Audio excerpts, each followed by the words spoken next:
Welcome to This Week with Ajaz Haque. It is Saturday, May the 9th, 2020. Welcome to my YouTube channel. Thank you very much for tuning in.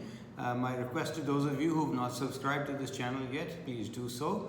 And also press the bell icon so you keep getting the latest updates. Thank you very much. We have a number of issues to cover this week.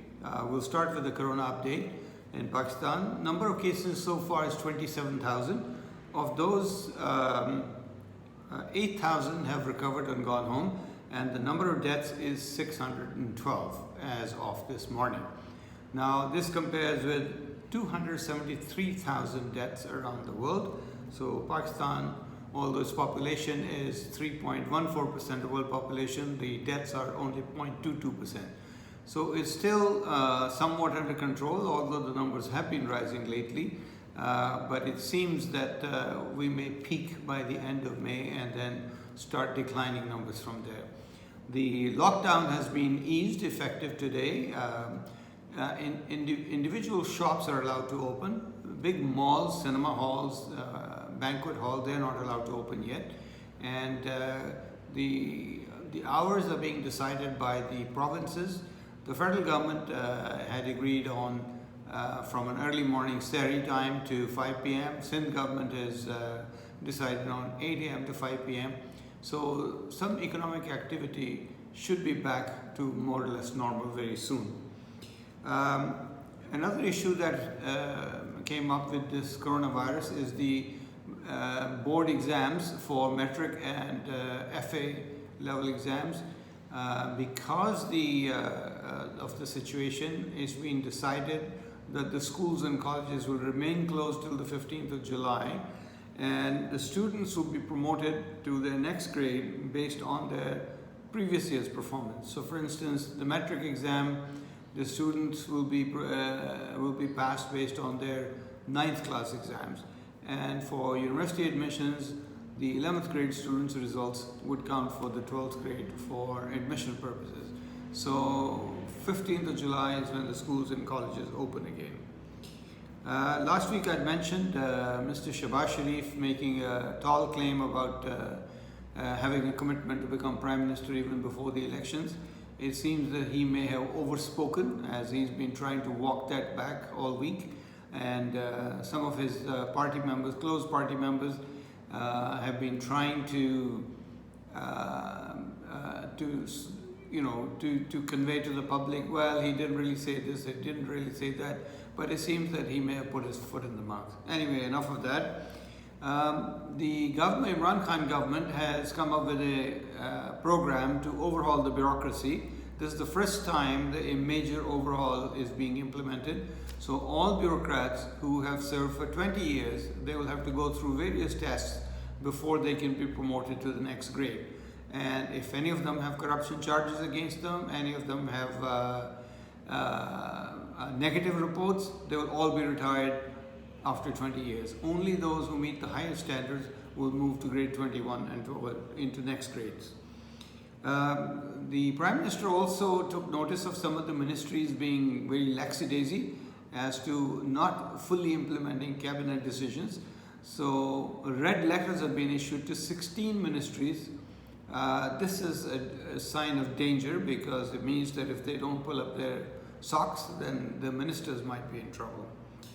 Another important development that took place this week, a minorities commission was set up. This is something the Supreme Court had ordered several years ago, but it had not been done.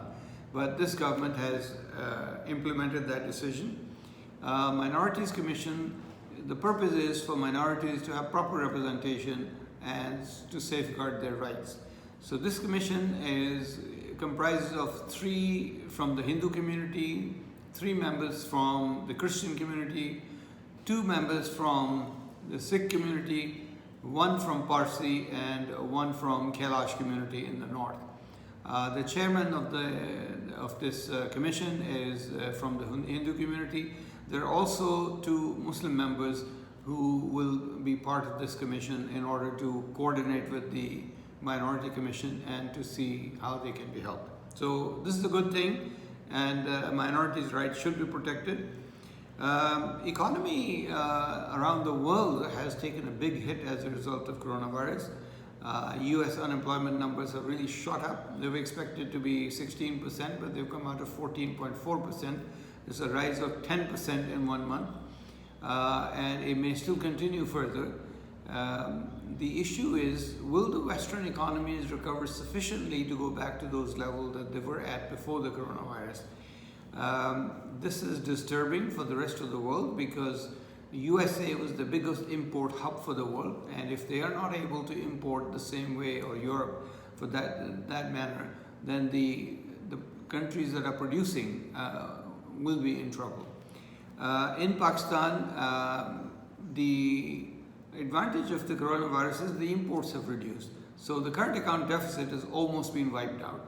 However, the exports have gone down, the imports have gone down, and we need to ramp up the exports, which means the special economic zones that are planned have to be up and running very quickly, because a major customer for Chinese products can be China, which is right next door, a 48-hour road trip to Western China. So if Pakistan can get the Haque and the Faisalabad industrial estates up and running very quickly, there are a number of Chinese companies that are planning to move their plant machinery and equipment because of the cheaper wage cost to produce in Pakistan. Plus China imports a lot of food, so food processing, fruit and juice processing, all those factories can produce stuff for domestic as well as for foreign consumption. The cell phone market is very big in the world. Pakistan's only been importing until now. Vietnam is exporting $60 billion a year in cell phones. Bangladesh is up and running now. And Pakistan government has allowed 24 companies to set up production facilities in Pakistan. So not only we should not be importing the lower or middle end cell phones, we should also be exporting those in a year or so. There's some advantage out of disadvantage of the coronavirus. Pakistan has started producing all the requirements to meet with the corona, like the PPEs, the masks, N95 masks, and ventilators, and so on. A company in Lahore has received an order for 5 million PPEs. That's the protective clothing the doctors wear in the surgery.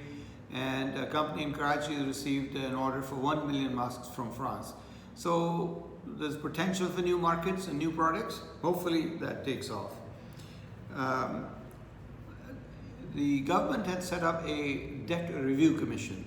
The purpose is, what happened to the debt that was at rupees 6 trillion in 2008, and how did it shoot up to 30 trillion in 2018? Apparently the Debt Commission has finalized its report, and they're now undertaking forensic audit. In the next couple of months, we will know where the money has gone. Now, the financial markets roundup around the world. TSX, Toronto Stock Exchange, was up 2.3% during the week. S&P 500 was up 3.5%. Dow Jones was up 2.5%. Nasdaq was up 6%. Mumbai Sensex was the only one that was down this week, and Shanghai Stock Exchange was up. So was the Pakistan Stock Exchange, was up 1.8%. That's all for this week. Thank you very much for tuning in, and I look forward to seeing you in my midweek report. Thank you so much.